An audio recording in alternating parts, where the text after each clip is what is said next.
Hey everyone, welcome to Analysis Trends. I'm Rupam. I'm currently a business analyst and thanks for watching my previous videos. You can follow the playlist called BABOK Learn Along series that will help you to go through all the chapters which we were covering from previous videos. That is starting from the first chapter till the third chapter. In this video, we are going to discuss about the plan, business analysis, governance subtopic of the BABOK Guide, chapter 3.3. So let's get started. So the 3.3 chapter says plan, business analysis, governance. Now, why we need to understand this particular chapter and how a business analyst should be able to understand this importance of this topic. So business analysis governance is basically you are giving rights, you are giving some responsibilities, some authority to the stakeholders. The reason we are giving authority, the reason we are assigning authorities, the reason we are identifying the authorities, or the reason we are knowing the authorities that makes matter because anything that comes in changes or anything that comes as decisions that need to be made while you are doing business analysis approach, right? That might be requirements, that might be design, that might be including reviews, change control, approvals, or prioritization. Anything you want to make a change or implement or make a decision on any of this, definitely business analysis governance will give a more correct way of prioritizing, making authority, and defining the particular authority to a stakeholder or a particular person within the team so that the decisions are made correctly based on many factors such as cost, risk, benefit, timeline, the necessity, the regulatory policies, the competencies. So it all depends on why are we making that decision. But in this chapter, you will learn about how will the business analysis governance help business analysts to identify the right person, to give them the right authority, and to have to know also to know what's the right authority they have to make a decision on any of this. Okay, so the planning business analysis governance approach, basically how business analysts will will be approached and prioritized. That is one thing.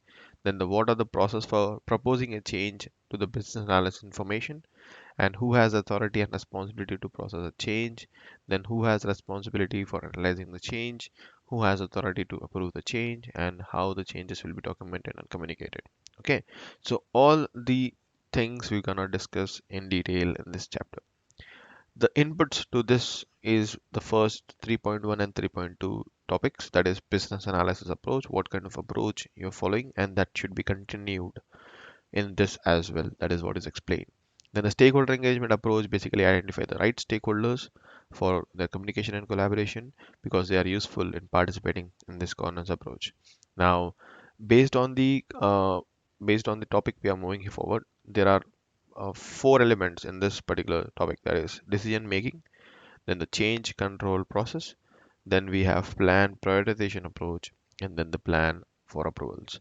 So the first thing here is like decision making. So basically, you need to be involved, and basically the stakeholders may serve as various roles, right? And probably giving a decision making. So the participants in decision making authority discussion, who would be the participants, right? You need to identify them. Then what are the who are the subject matter experts, experience and knowledge in that decision making process? Those are the second person you need to identify. Then the reviewer of information, who would review once the information has been uh, given, right? And the approver of the decision, who would approve or who would say or who would take that authority to say that this is the correct one. So decision making is very important at the very first stage. As a business analyst, you need to identify the participants who would be included in making any decision, who are the actual core people who understand the information, who would review the information, and who would approve that particular information or the decision. Next is the change control process. This is very, very important. Now we got all the other change control process. See, the changes comes into picture. It might be suppose you're working in any domain where regulatory and the compliance have a major dependencies on your on your project, right? So there might be something that you are working on a project, and there is a regulatory uh, what you can say restrictions that need to be applied while you're working on the project. Let's say there are particular tickets that need not to be allowed in certain states, right? Then those tickets need to be prioritized and need to be removed from that particular thing, right? The reason we want to do it because those are under regulatory and compliance issues. The point is, if you are to remove those that are need to be prioritized, and the changes are need to be made according to them. So that's the reason the changes occurs, might be in between, might be after the implementation has been done, or before the even implementation has been taken place. Okay, so the change control happens. Change is constant in business analysis approach. So change 100% happens every time. So how do you determine the process of requesting change? Now you need to define that how would the change request will be happening? What are the steps that are actually required to take or to consider a process of requesting change, right? What is that is impacting? What is the specific size, cost, or level of efforts that changes will be happening? So how can anyone be able to propose a change request? That is what is defined in the first chapter, in the first para. The second one is to determine the elements of the change request. Now, how and why the proposed changes supports the decision making, and what are the possible components that are associated with the change request, that are cost, benefits, risk, priority, and course of action. For example, cost. This is more in cost, this is less in cost. Let's do a change. Benefit. That particular requirement is giving only 10% benefit, where the other requirement is giving 50% benefit. Value, right? Again, the change. Risk. There might be a risk in the first initiative. You need to change that. That will become as a second uh, change. Priority. Based on the changes, the other factors, it also depends on what need to be done first. Then course of action includes cost, benefit, risk, priority. It's common identifying several alternatives courses. Basically, this will define how other needs are being defined in initiative. Now, you also need to define how changes will be prioritized, like based on relative and accompanying interest within current initiative. You need to understand the interest of what need to be prioritized. Then you also need to define how change will be documented.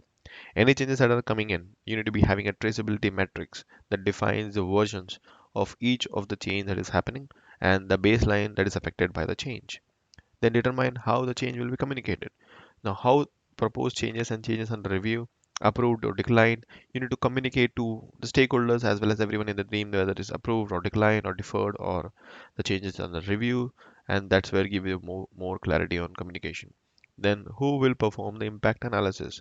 Basically, who is the person who is also um, once the changes are made, then how is the impact analysis been identified and how does a proposed change will have across the initiative need to be identified. Then the last one is determine who will authorize changes. So who has a right to authority to approve the changes? You need to also define a particular stakeholder or based on the roles or based on their experience, that who will be authorizing those changes. So this is where you need to lead to define each and every change that need to be defined, processed, or how will the process, how will the change will be proposed, what are the parameters that are that is impacting the change, then how will the change will be prioritized, then how changes will be documented, how changes will be communicated, how changes will be performed, I mean who will be performing the impact analysis over the change, and who will authorize those changes. Then the plan prioritization approach. Basically, planning prioritization approach depends on formality and rigor of the prioritization process. Participants who will be involved in the prioritization. Basically, it's based on the interest. So let's say there are three requirements and the third requirement is more dependent on the change, we can prioritize that first because that's on more of conflict of interest, right? Next is a plan for approvals. See, the approval formality agreement, basically all the stakeholders and content priorities, so whatever we present to the stakeholders, and based on that, if that is all accurate, adequate, and contain sufficient details to allow the continued process to be made. The timing and the frequency of approval is very important.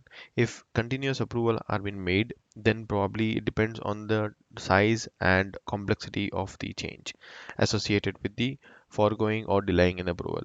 If it is very small, then probably the approval might happen soon. If it is very complex, the approval might take some time. Now, business analysts must determine the type of requirement and design that to be approved, the timing of approval, and the process to follow the gain approval.